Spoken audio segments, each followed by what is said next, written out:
Dear Esther, I have now driven the stretch of the M5 between Exeter and Bristol over 21 times.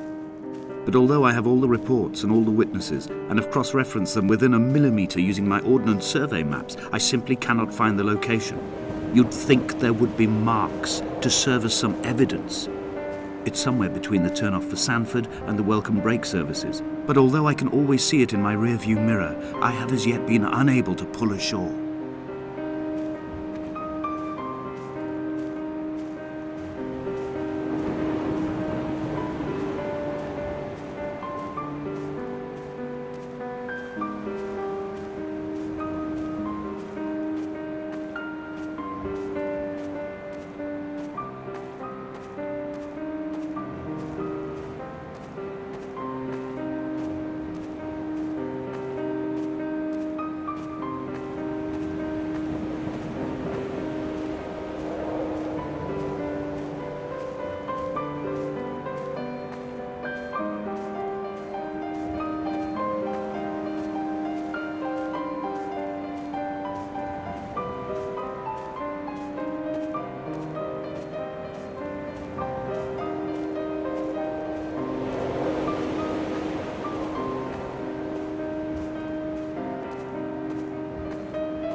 An imagined answer phone message.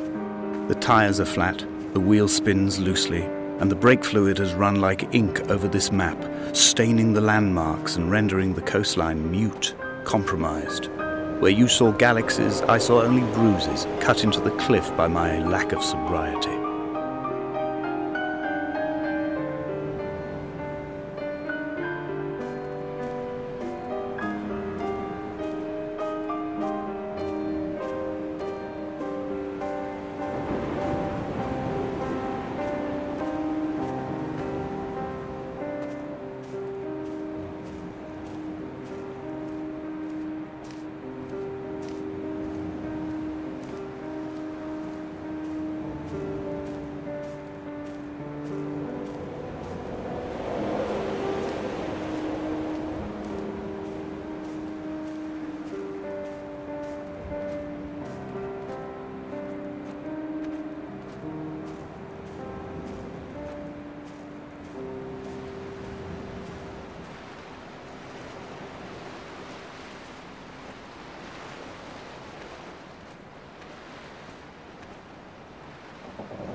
There must be a hole in the bottom of the boat.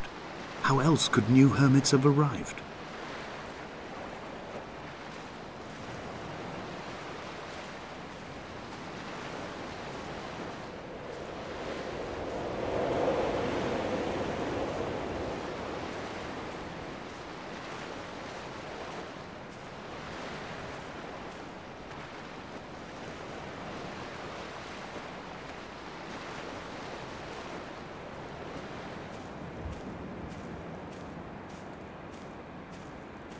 I had kidney stones, and you visited me in the hospital.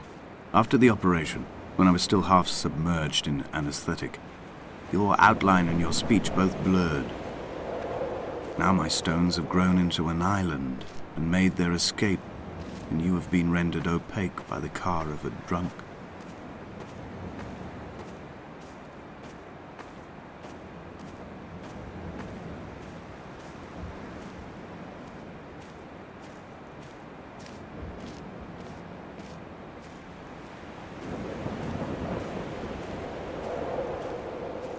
When I first looked into the shaft, I swear I felt the stones in my stomach shift in recognition.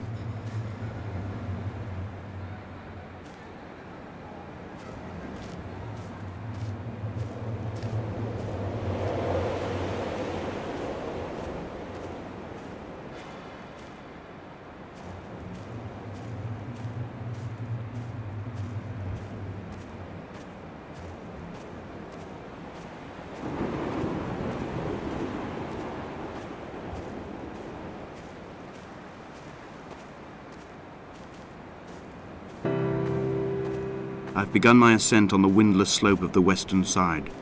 The setting sun was an inflamed eye squeezing shut against the light shone in by the doctors. My neck is aching through constantly craning my head up to track the light of the aerial. I must look downwards, follow the path under the island to a new beginning.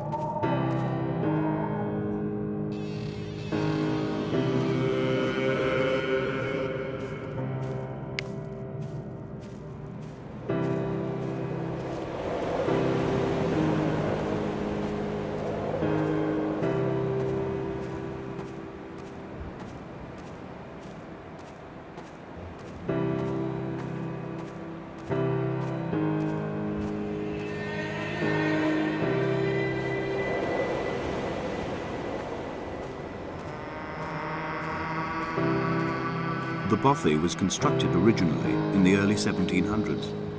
By then, shepherding had formalized into a career. The first habitual shepherd was a man called Jakobsen, from a lineage of migratory Scandinavians. He was not considered a man of breeding by the mainlanders. He came here every summer whilst building the bothy, hoping eventually that becoming a man of property would secure him a wife and a lineage. Donnelly records that it did not work. He caught some disease from his malcontented goats and died 2 years after completing it. There was no one to carve white lines into the cliff for him either.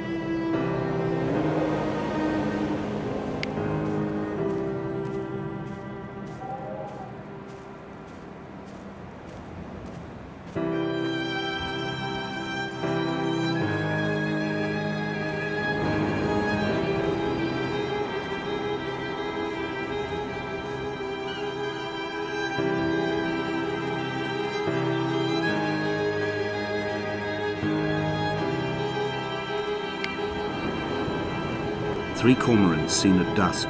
They did not land. This house built of stone, built by a long-dead shepherd. Contents: my camp bed, a stove, a table, chairs, my clothes, my books. The caves that score out the belly of this island, leaving it famished. My limbs and belly famished. This skin, these organs, this failing eyesight. When the battery runs out in my torch, I will descend into the caves and follow only the phosphorescence home.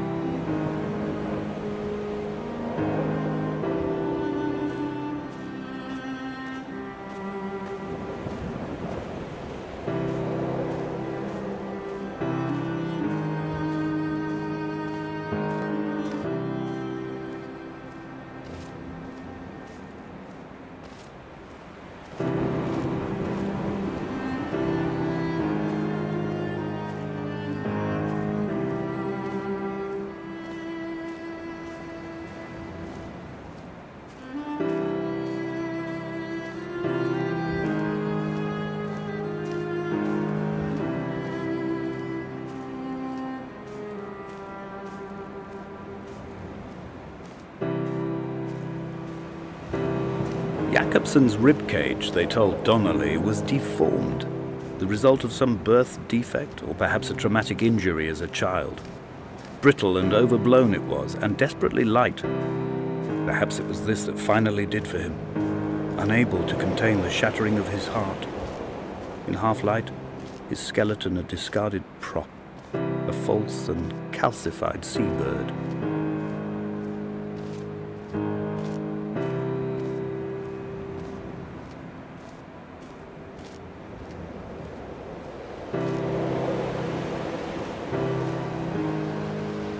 They found Jakobsen in early spring. The thaw had only just come. Even though he'd been dead nearly 7 months, his body had been frozen right down to the nerves and had not even begun to decompose.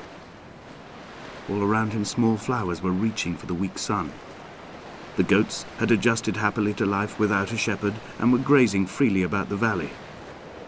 Donnelly reports they hurled the body in fear and disgust down the shaft, but I cannot corroborate this story.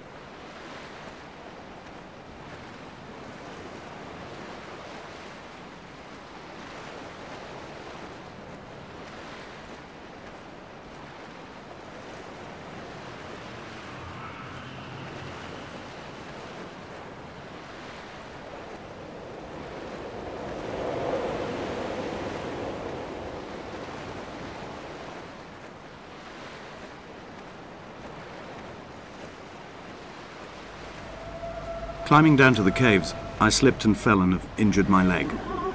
I think the femur is broken. It is clearly infected. The skin has turned a bright, tight pink, and the pain is crashing in on waves, winter tides against my shoreline, drowning out the ache of my stones. I struggled back to the bothy to rest, but it has become clear that there is only one way this is likely to end.